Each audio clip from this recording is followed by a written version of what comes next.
जाटनी ठीक होगी। नीलकंठ शिव बाबा की तस्वीर ली आई और नाचती कूदती हरियाणा आ गई। अब घर में बाबा की फोटो लगा ली, बाबा की सेवा करें, नाचे कूदे भजन करें। 10-20 दिन तो जाटनी खूब राजी रहा। बाद में जाटनी का हाल देखकर जाट की जान घबरागी। जाटनी ने हरियाणा छोड़ आया और एकला नीलकंठ आ गया, भोले जी के आगे बैठ गया और हाथ जोड़कर बोलिया, हे धनी तै कौन सा झाड़ा लगाया? मैं घर का रहा ना घाट का, तेरे उस झाड़े से मेरा नुकसान रहा। भोले जी जाट की बात सुन के हक्का बक्का रह गया। बोलिया, जाट झाड़ा तो वही लगाया जो सह भगता का लगाया। भाई मेरे झाड़े से तेरा क्या नुकसान होया? आ बात समझ में नहीं आई। जाट बोलिया, भोले बाबा झूठ नहीं बोलूं, झाड़ा उल्टा लाग गया। हे भोलेनाथ सुन मेरे साथ की हुई। और जाट कदे ना भूले और जाट आपकी राम कहानी सुनाने लग गया।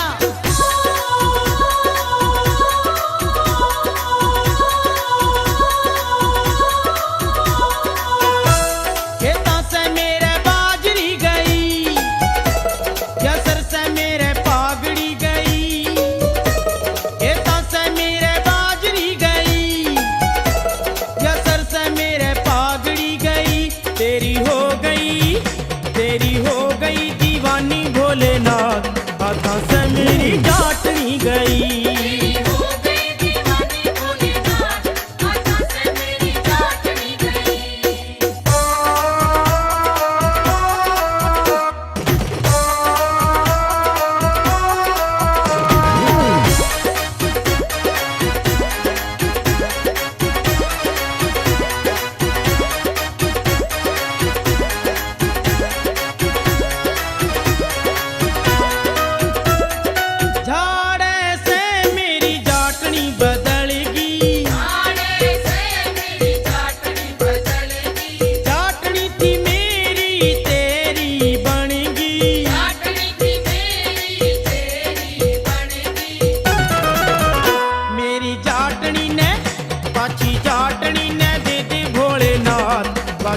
कोई काम की नहीं।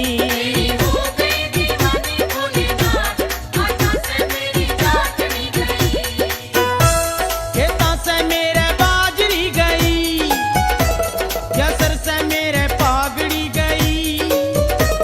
खेता से मेरे बाजरी गई, यसर से मेरे पागड़ी गई। तेरी हो गई दीवानी भोलेनाथ, हाथों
में आवे,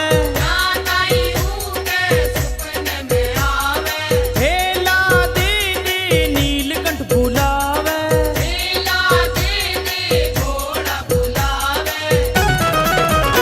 आके नीलकंठ बैठ जागी भोलेनाथ, पाछे से मेरी टाबरी गई।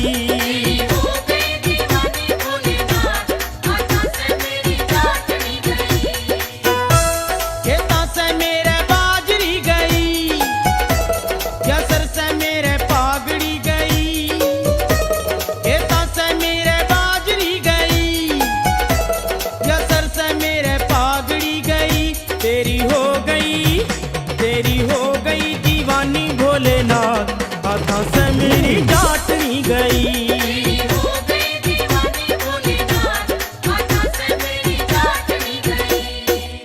जाट की बात सुनके भोलेनाथ हंसा, बोलिया जाट अगर तेरा वो झाड़ा समझ में नहीं आया तो तेरी जाटनी ने नीलकंठ में लिया